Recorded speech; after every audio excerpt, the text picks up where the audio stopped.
अस्सलाम वालेकुम। कैसे हैं आप?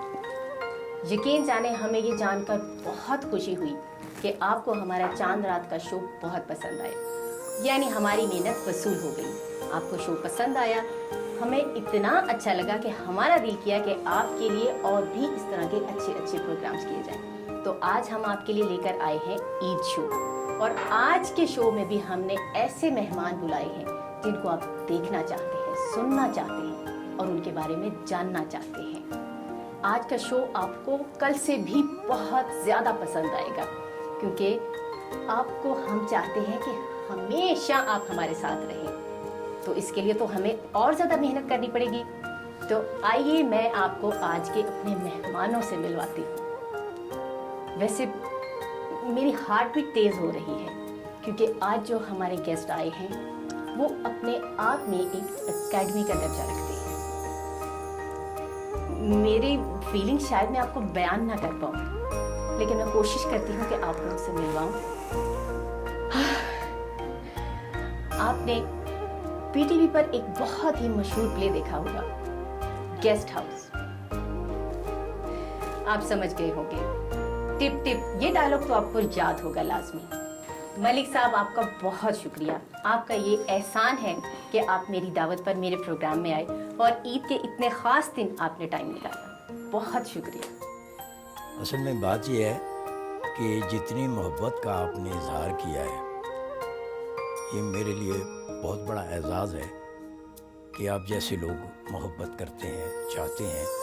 और ये जितना आपने इतराफ़ किया, मेरे ख्याल से मैं इतना बड़ा फनकार तो नहीं हूँ। ऐसा नहीं है, आपको लोग फॉलो करते हैं और आपको तो देख के सीखा जाता है कि एक्टिंग की कैसे जाती है। चलें, आप कहते हैं तो मान लेता हूँ। मैं अभी थोड़ी देर पहले कुछ लोग बैठे हुए थे, उनसे बात कर रहा था, तो बात हुई एक्टिंग की। तो फिल्म जब मैंने की तो बहुत बड़ी फनकार है बहार बेगम, एक एकेडमी है वो। बिल्कुल, इसमें कोई शक नहीं। उनसे बात हो रही थी तो डायरेक्टर मुझे बता रहा था कैसे करना है, यूँ आना है, ये करके करना है। तो मैंने कहा यार असल में ये मुझसे नहीं होता, तो मैं एक्टर नहीं हूँ। अच्छा। मैंने उनसे कहा मैं एक्टर नहीं हूँ, तो वो सारे एकदम से हैरान हो गए, जी क्या कहा आपने? मैंने कहा मैं एक्टर नहीं हूँ, एक्चुअली मैं परफॉर्मर हूँ। बिल्कुल। एक्ट जो होता है वो जब हम स्टेज पे काम करते हैं, ड्रामा करते हैं, तो वो एक्ट होता है, क्योंकि उसमें हर चीज़ लाउड होती है, एक्सप्रेशन भी लाउड होते हैं, वॉइस भी लाउड होती है। जब आप परफॉर्म करते हैं तो आप नेचुरल जिंदगी जो है उसके बिल्कुल नज़दीक तरीन चले जाते हैं। उस कैरेक्टर में इतने होते हैं कि जैसे वही हैं आप, तो वो परफॉर्मेंस है। और जो आप लाउड करते हैं, फिल्म और स्टेज जो है ये लाउड है, वो एक्टिंग है। एक्टिंग में और परफॉर्मेंस में अच्छा, ये थोड़ा सा फ़र्क है। और अल्लाह करे कि हमारे लोग, अब जो आने वाले लोग हैं, वो कहीं ज़्यादा अच्छा काम कर रहे हैं। जहाँ हमने छोड़ा उससे कहीं आगे हैं वो, जहाँ हमने छोड़ा वहाँ से तो वो इब्तदा कर रहे हैं। यही छोटी छोटी बातें होती हैं ना, कि जो आप जैसे सीनियर से सीखने को मिलती हैं। तो आप ये बताएं कि आपको खुद ज़ाती तौर पर कौन से प्लेटफॉर्म पे काम करना ज़्यादा अच्छा लगता है? असल में जब टीवी नहीं आया था तो मेरा बेसिक रेडियो है। चूँकि मैंने I am school going that time, तो जब मैंने रेडियो शुरू किया तो वो ज़माना था जब साइकिल पे हम रेडियो जाया करते थे, 2 आने घंटा पे साइकिल किराए पे मिलती थी। तो वो चूँकि यूनिवर्सिटी, मतलब मेरी पहली यूनिवर्सिटी जो है वो रेडियो है, मेरी दूसरी यूनिवर्सिटी जो है वो स्टेज है, मेरी तीसरी यूनिवर्सिटी जो है वो टेलीविज़न है। तो फिल्म के बारे में मैं इसलिए कुछ नहीं कह सकता, बहुत बड़ी दुनिया है, क्योंकि वो अलहदा दुनिया, उसके ना साथ लफ्ज़ इस्तेमाल होता है दुनिया, तो मतलब इस दुनिया में दुनिया है, तो फिर जाहिर है कि वो दुनिया अलहदा है। तो मैं उसका बासी नहीं बन सका ज़्यादा। चूँकि मुझे बात याद आ रही है, एक बहुत बड़ी फनकारा, शायद पीछे कुछ अर्सा हुआ वो फौत हुई है, उनका नाम है लता मंगेशकर, आशा भोसले। हाँ जी, हाँ जी, जी, जी। गाने वाले लता मंगेशकर, आशा भोसले एक्टर थी हमारे पाकिस्तान की, जिनकी पहली फिल्म जो पाकिस्तान में बनी, जिनने परफॉर्म किया उसमें वो। अच्छा, आपने मेरे इल्म में इजाफा किया, मुझे ये बात बिल्कुल पता नहीं थी। अच्छा, वो आशा भोसले जो है वो मैं स्टूडियो में बारिश स्टूडियो में जा रहा था तो एक गाड़ी आई पीछे से तो मेरे पास से गुजर गई। तो फिर गाड़ी रिवर्स आई तो उसमें एक बहुत बूढ़ी औरत बैठी हुई थी। तो उसने वो शीशा खोला और कहने लगी, बेटा मैं आपकी बहुत बड़ी फैन हूँ। अच्छा, मेरी बड़ी मोहब्बत, क्या आप जानते हैं मैं कौन हूँ? आखिर वो शक्ल वो तुम्हें थी? नहीं, मेरा नाम आशा भोसले है। अच्छा। तो मैंने कहा अभी जब आप गुजरी थी तो जो गाड़ी गुजरी थी तो एक धूल उठी थी। कहने लगी हाँ। मैंने कहा उसमें से जो सबसे छोटा जरा था ना मैं वो हूँ। आप इतनी बड़ी फनकार और मुझे कह रही हैं आप मेरी फैन है। मैं तो वो जरा हूँ जो आप गई हैं तो धूल उठी है, उसमें से एक जरा हूँ मैं क्या हूँ? मैं तो कुछ भी नहीं हूँ। तो ये मेरे लिए बहुत बड़ा एहसास है कि आप कह रही हैं कि आप मुझे बस मेरे काम को पसंद करती हैं। इसमें कोई शक नहीं कि जाहिर है कोई और आपको इस हद तक पसंद करता हो कि वो आपको कहे कि जी मैं आपका फ़ैन हूँ। बस ये देख लें ऐसा है। लेकिन समझ ये आई कि ज़िंदगी में कोशिश करें कि आप सब लोगों को अपने से बेहतर समझें। बिल्कुल सही कह रहे हैं आप। आजिज़ी बहुत बड़ी चीज़ है और ये आजिज़ी ही इंसान को बड़ा बनाती है। और हर बड़ा एक्टर उस वक्त तक ही बड़ा एक्टर होता है जब तक उसके अंदर आजिज़ी होती है। और आज आपसे बात करके मुझे अंदाज़ा हो गया कि क्यों लोग आपको इतना पसंद करते हैं, क्योंकि आप अच्छे बड़े एक्टर होने के साथ साथ एक अच्छे इंसान भी। ये उसका एहसान है। मैं इतना बड़ा एक्टर तो नहीं हूँ, मुझे तो सारे यही कहते रहे कि यार इसकी गर्दन में से अगर सरिया निकल जाए तो ये बहुत बड़ा एक्टर है। मैं नाम भी उन लोगों को ले लेता हूँ जिन लोगों ने कहा। देखिए, ऐसा होता है कि जब आप किसी जगह पहुंच जाते हैं तो कुछ लोग ऐसे होते हैं कि जो आप में कमियां खामियां निकालते हैं। नहीं, उसमें एक ये बात नहीं है। उसमें बात ये है कि मैंने ज़िंदगी में ये जो लोग अब ये काम करें मेरे साथ, जिनके पास मैं आया हूँ आपके साथ पास, मैंने कभी असूल पर सौदा नहीं किया। मैंने जो कह दिया सो कह दिया। वो चूँकि मैं अपने लिए जो बेहतर समझता हूँ उस पर मैं ज़रूर स्टैंड करता हूँ कि जी मैं नहीं कर सकता, मैं नहीं कर सकता। जाहिर है आप अपनी मर्जी के मालिक हैं। ये गेस्ट हाउस का भी यही ड्रामा था कि मैंने सब प्रोड्यूसर्स को इनकार किया। फिर पीएम नजमुल हसन जो उसी वक्त पीएम बने थे, उन्होंने कहा नहीं करोगे, मैंने कहा नहीं करूँगा। फिर निसार साहब ने जब बुलाया मुझे अपने कमरे में तो मुझे आरिफ राना अल्लाह जन्नत नसीब करे उनको, उन्होंने कहा ये बहुत बड़े हैं, अगर इन्होंने बैन लिख दिया तो तुम फिर सारी ज़िंदगी टीवी नहीं कर सकोगे, उनके सामने ज़रा एहतियात से बात करना। उन्होंने जब मुझसे पूछा कि जी काका क्यों नहीं कर रहे, मैंने कहा यही किसी ने नहीं पूछा। वो यही कहते थे नहीं कर रहे, मैं कहता था नहीं कर रहा। आपने कहा क्यों नहीं कर रहे, तो अब आपके लिए मैंने कहा जी देखिए आप निसार हुसैन एक बहुत बड़ा नाम है और ड्रामा 80, 70, 76 ये सारे ड्रामे लॉन्ग प्ले वो करते थे, बहुत बड़े बड़े ड्रामे किए। तो आप मुझे बुक करें, मेरे लिए ऑनर है, मैं बुक हो गया।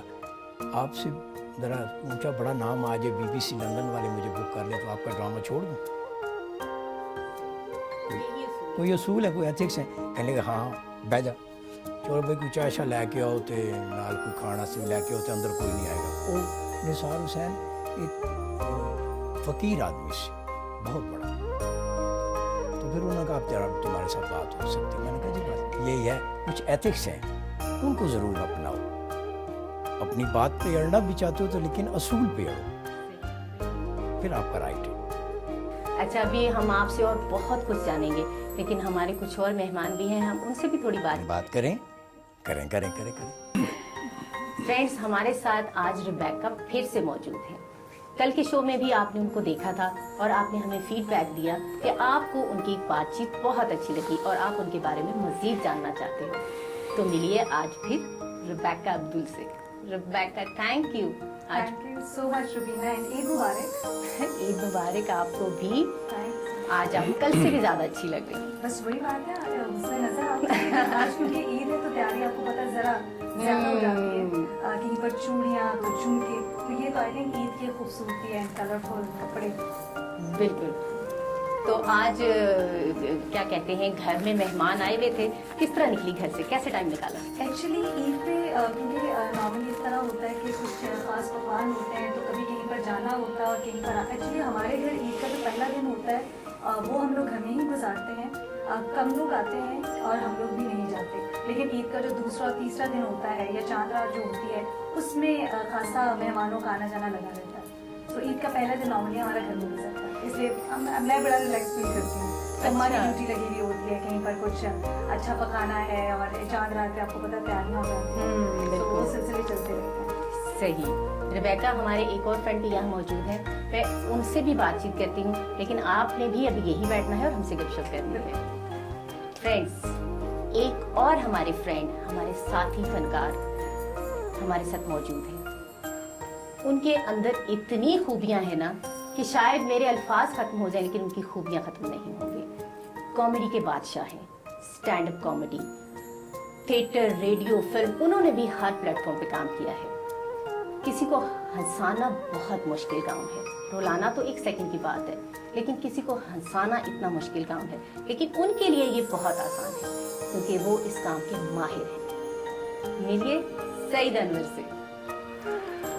कैसे हैं आप? मैं बिल्कुल ठीक, अल्लाह का शुक्र है। आप कैसी हैं? अल्हम्दुलिल्लाह। बहुत शुक्रिया। थैंक यू सो मच कि आप आए ईद वाले दिन, और आपकी वजह से हमारे शो को 4 चांद लग गए। माशाल्लाह, 3 तो पहले ही थे, चौथा आप हैं। तो माशाल्लाह, नहीं, बहुत खुशी हुई है, बहुत अच्छा लगा।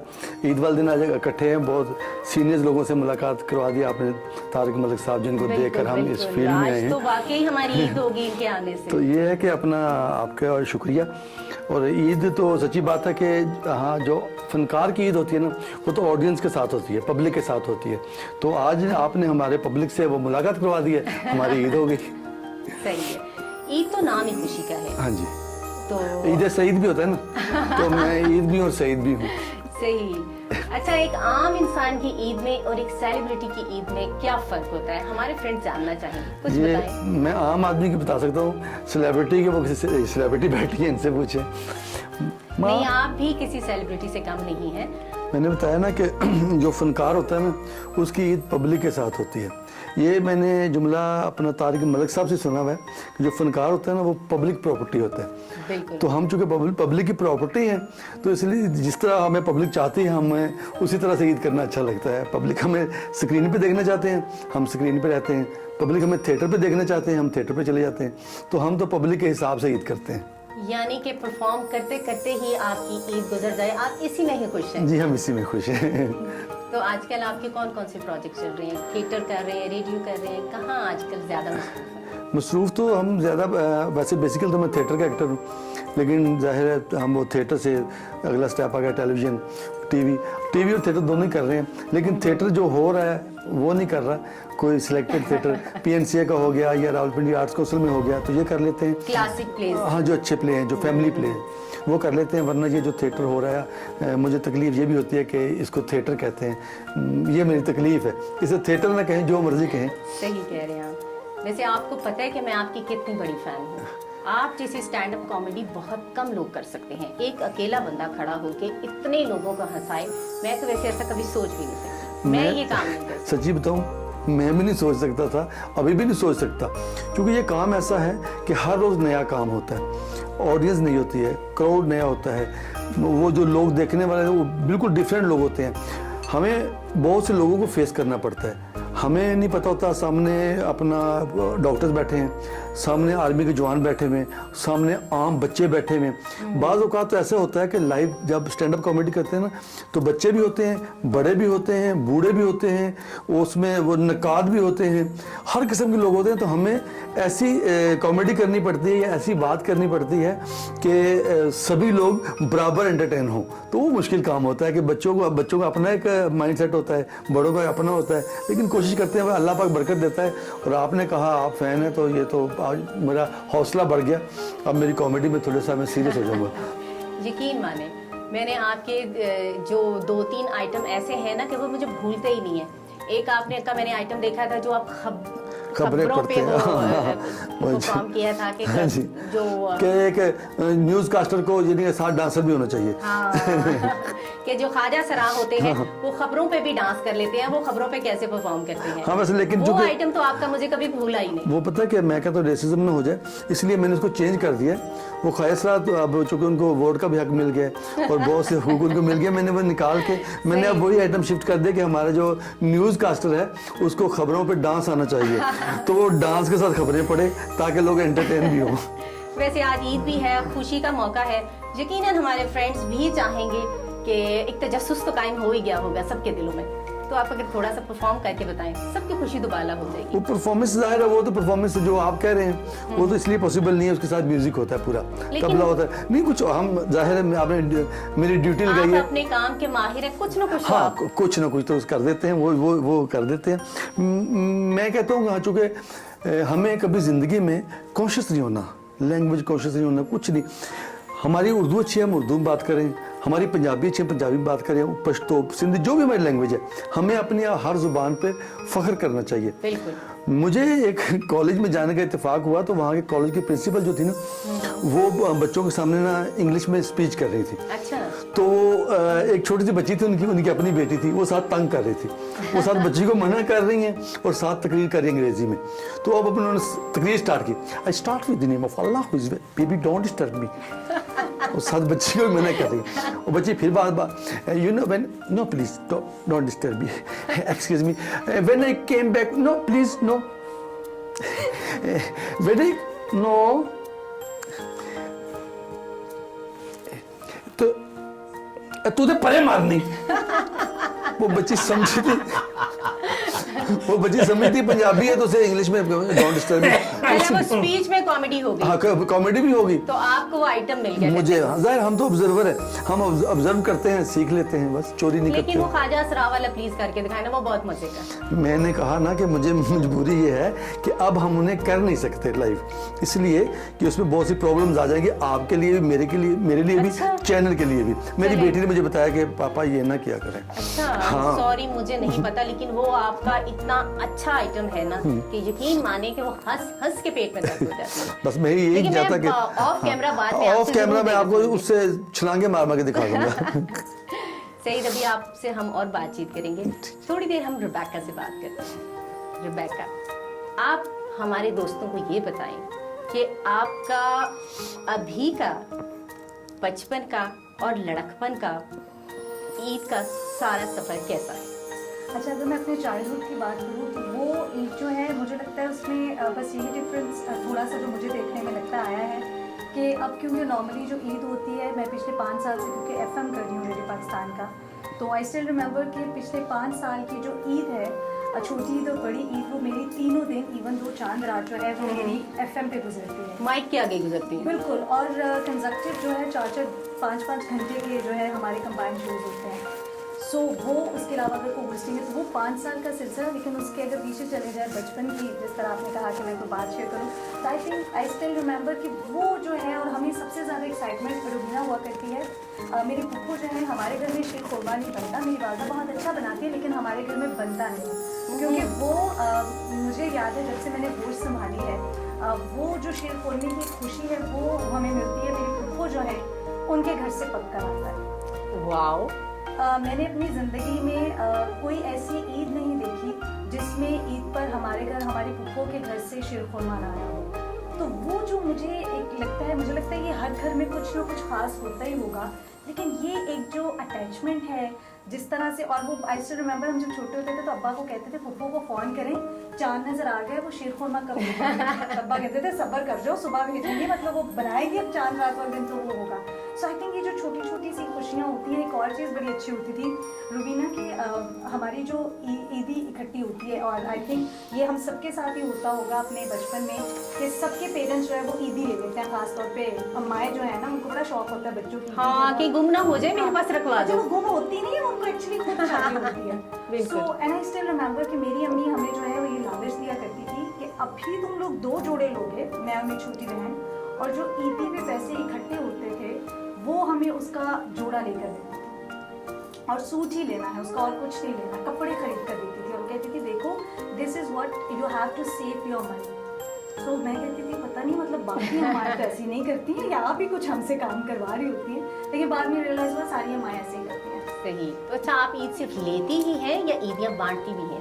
है कुछ ऐसा? अच्छा पता नहीं, ईदी देने वाला तो सीन इतना, लेने वाला तो सीन इतना है नहीं है क्योंकि अम्मा पापा ही हैं, या इतना होता नहीं, गिफ्ट्स मिल जाते हैं। हाँ देने वाला ज़रा सीन अब क्योंकि बड़े हैं, खासतौर पे जब से जॉब शुरू की है काम, तो उसमें फिर सब ये कहते हैं आप तो देखिए रेडियो कर रही हैं, आप टीवी करिए, आपके पास तो बहुत सारे पैसे होते हैं, तो उस चक्कर में ना बहुत सी ईदी देना पड़ जाता है। यानी कि अब पर्स खाली हो जाता है। वो हो जाता है, वो ईद से पहले ही चांद रात पे खत्म, भाई गिफ्ट्स भी लेने हैं, जो कजिन्स हैं उन सबको गिफ्ट्स भी देने हैं, उनको ईदी भी देनी है, तो फिर बड़े होने का ये आई थिंक मुझे लगता है बड़ी ब्लेसिंग्स है अगर आप बड़े हैं, सही है। सिलसिले चलते रहते हैं। मलिक साहब, आपसे भी सब ईदियाँ दोनों हाथों से बटोरते होंगे, तो आप तो ईद वाला दिन मेरा ख्याल है पूरा दिन ईदियाँ ही बांटते रहते होंगे सबको। असल में अब आजकल आज क्या होगा, अब से थोड़ी देर बाद क्या होगा वो तो मैं नहीं बता सकता, लेकिन ये होता है कि बैंक में जो दोस्त हैं उनसे कह दिया जाता है कि यार इतनी कापियाँ दे दो। हाँ, अच्छा। तो पहले रुपया होता था,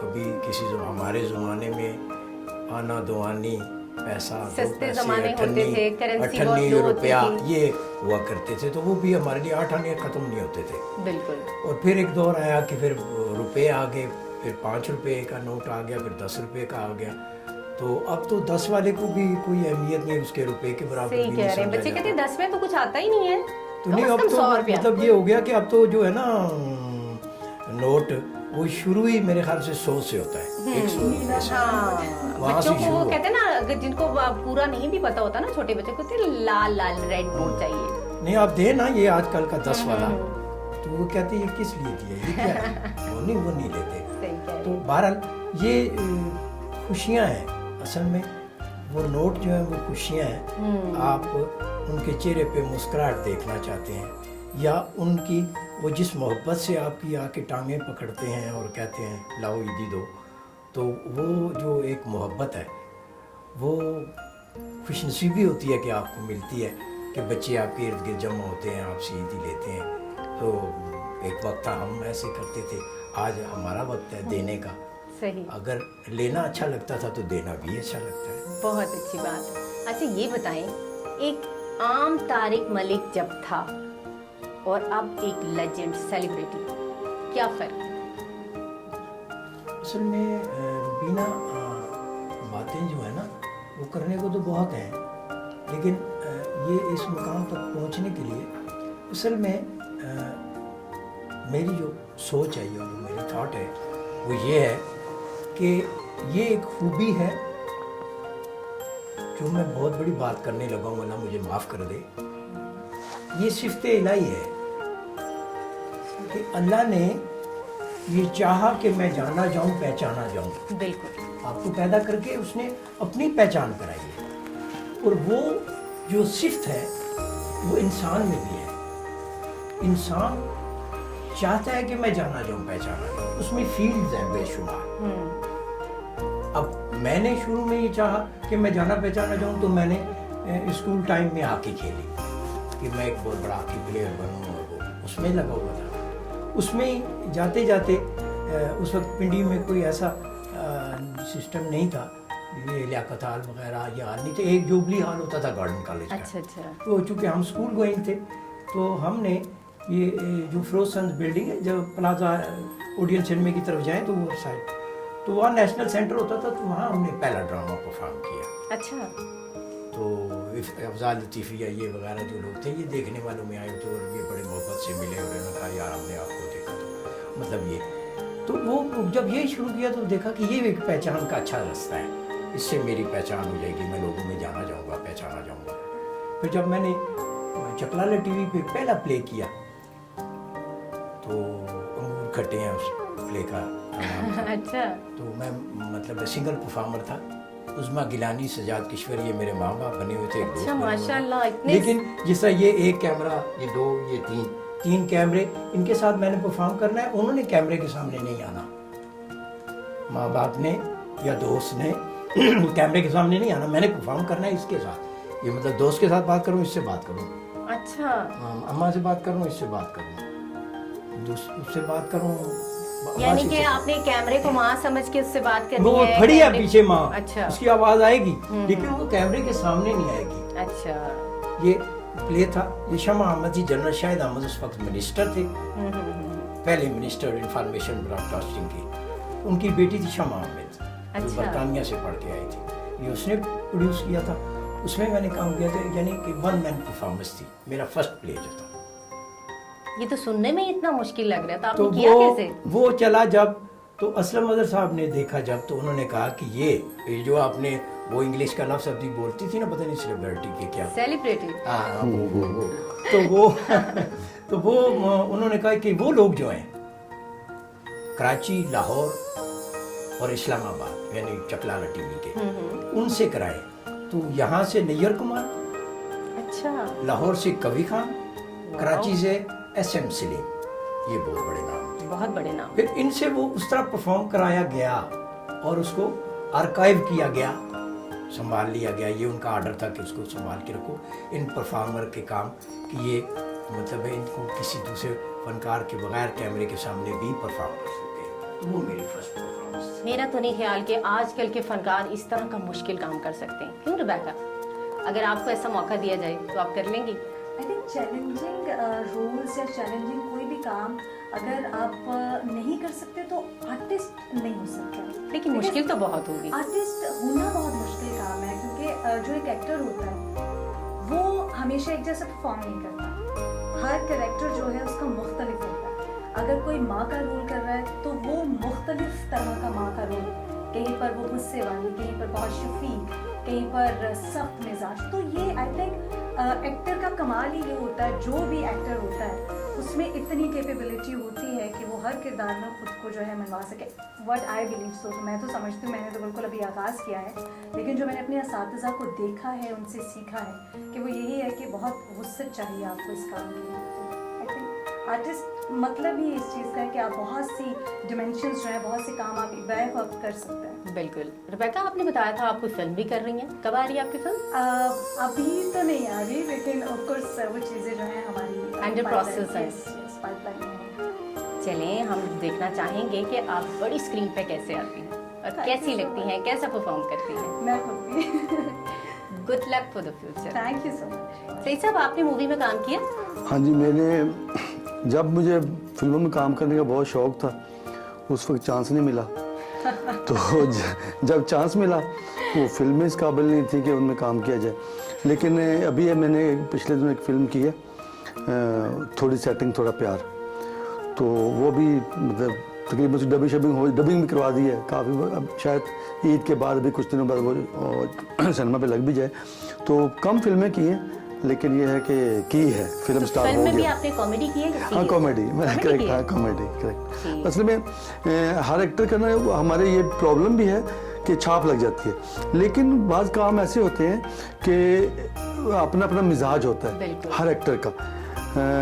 मिसाल के तौर पे मोहम्मद अली साहब हैं, वहीद मुराद साहब थे, या जो बड़े बड़े एक्टर, वो उनके बहुत बड़े नाम हैं। नदीम साहब, अल्लाह उनको सेहत ज़िंदगी दे, बहुत बड़े एक्टर हैं, लेकिन वो वन मैन शो नहीं कर सकते, ठीक है ना, वो स्टैंड अप कॉमेडी नहीं कर सकते। हर इंसान में ना हर करते। टैलेंट नहीं हाँ, होता। मैंने बताया कि वो अपना अपना मिजाज होता है।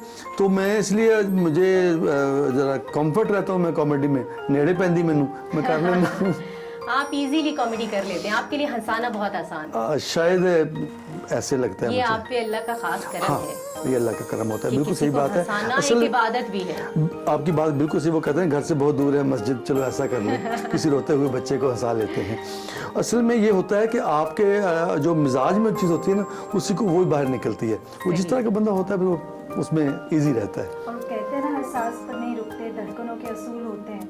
तो आई थिंक ये आपकी कंफर्ट लेवल होता है कि जिसमें आप कंफर्टेबल हैं, और जिस भी काम में आप कंफर्टेबल होते हैं उसी को आप बेस्ट परफॉर्म भी कर सकते हैं। डेफिनेटली। बिल्कुल सही। Thank you so much. आप लोगों से बात करते हुए वक्त का पता ही नहीं चला। वैसे दिल तो नहीं चाह रहा, लेकिन अब प्रोग्राम का वक्त ख़त्म हो रहा है। तो थैंक यू सो मच। आइंदा भी आइएगा, हमारे लिए वक्त निकालिएगा, और आपका तो मैं शुक्रिया अदा कर ही नहीं सकती। इनका हम कर देते हैं। ये भी कर रहे हैं, आप भी कर रहे हैं। क्योंकि शुक्रिया एक बड़ा मामूली सा लफ्ज है। आपने आके जो इज्जत बख्शी है ना, शायद उसको लफ्जों में बयान नहीं किया जा सकता। आपका आना ही हमारे लिए आप बहुत खुश, देखने वाले खुश, तो ये मेरी ईद है। ये मेरी ईद है ये कि अगर मुझे देख के कोई खुश होता है, हालांकि मैं इस काबिल नहीं हूँ, लेकिन मोहब्बतें हैं आपकी, देखने वालों की, चाहने वालों की, तो बहुत शुक्रिया। बड़ी मोहब्बत, आपने याद किया। नहीं, वाकई आपके आने से ना सिर्फ हमारा प्रोग्राम सज गया, बल्कि मेरी तो सच्ची मुच्ची की ईद हो गई। अल्लाह पाक आपको सेहत दे, जिंदगी रहे, सलामत रहें आप। फिर हम आपको बुलाएंगे और आपसे मजीद आपके तजर्बे मैं ये की बातें। कहूँगा आपके लिए भी, देखने वालों के लिए भी, ये मैं हर वक्त जो जिसका मैसेज भी मोबाइल पे आता है उनको भी यही कहता हूँ, सलामत रहें ताकि आमत रहें। बिल्कुल, thank you so much. Thank you. Thank you Rebecca. सही सब, थैंक यू सो मच। आपका शुक्रिया। जी फ्रेंड्स, ये था हमारा ईद का शो। अभी हम आपकी मुलाकात अपने कुछ और दोस्तों से भी कराएंगे, लेकिन कुछ देर के बाद।